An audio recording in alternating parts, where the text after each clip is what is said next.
ICE has said it's deporting the so-called worst of the worst in sweeps of multiple states, including murderers, pedophiles, rapists, gang members, and terrorists. However, data from the Department of Homeland Security shows a more nuanced picture.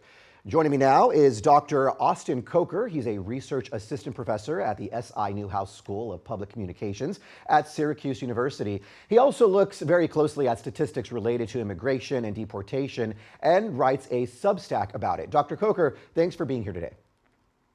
Thanks for having me on. Absolutely. So let's go ahead and jump right into the numbers because this has changed over time. We have a graphic to pop up. Let's go ahead and show that.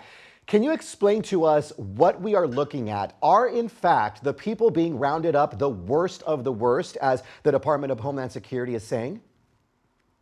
No, definitely not. According to data released by ICE every 2 weeks, what we've seen since the start of the Trump administration is that the number of people with no criminal history whatsoever has been on the rise, predictably, every week and every month since January 2025, to the point where since the start of this fiscal year, which the government starts in October, virtually all of the growth in immigrant detention has come from people either who have no criminal history whatsoever.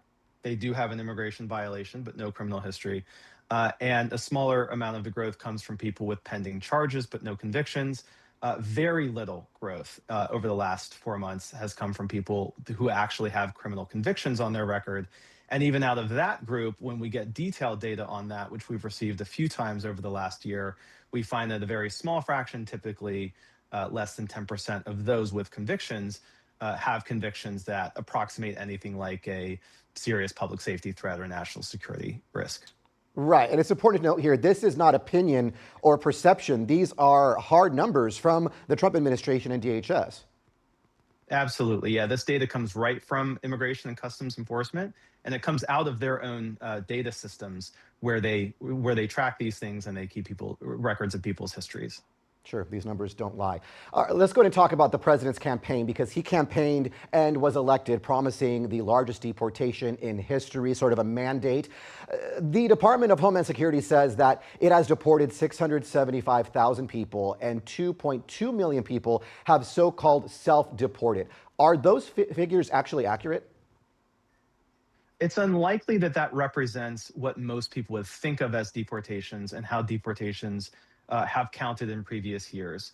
There's a certain number of removals, formerly what we call removals, which is the legal process of the agency removing people from the country.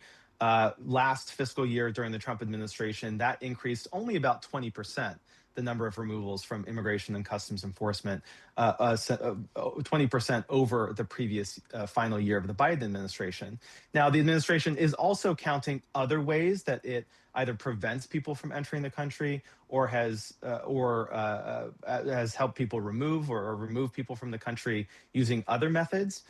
So the way that they're counting that number is not really consistent with previous years as far as we can tell.